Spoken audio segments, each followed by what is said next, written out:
Matapang na nagpakawala ng kanyang saloobin ang phenomenal box office star na si Vice Ganda tungkol sa mga miyembro ng LGBTQIA+ community. Isa ang TV host comedian sa mga nagbigay ng mensahe sa ginanap na Quezon City Pride Month noong June 28.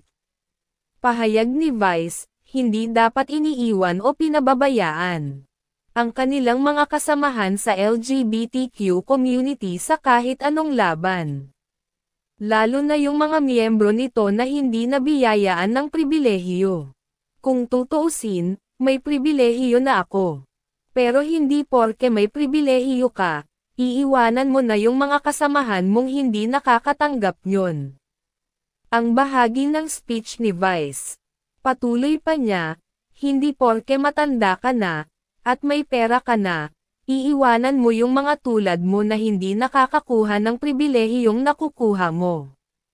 Dahil ang pribilehiyo ngayon ay hindi dapat maging pribilehiyo mo lang. Dapat maging karapatan yan ng bawat isa. Mariin pang sabi ng komedyante. Walang binanggit na pangalan si Vice kung sino ang pinatatamaan niya sa kanyang talumpati. Ngunit naging usap-usapan nga ang naging pahayag ng fashion at beauty icon na sina Ricky Reyes at Rene Salod. Tungkol sa LGBTQ at Sexual Orientation and Gender Identity Expression Equality, SOGIE, Bill. Pareho ring kumontra sina Mother Ricky at Mama Rene sa pagsasabatas ng same-sex marriage sa Pilipinas. Narito ang ilang reaksyon ng mga netizen sa mensahe ni Vice ngayong Pride Month. Louder Mimi. P.S. Queen Gina nyo. Rene Salod at Ricky Reyes. Makinig kayong dalawang matandang toxic Rene at Ricky. And this is why Mimi Vice is the real LGBTQ+. Yes, puksain yang mga dapat puksain na yan.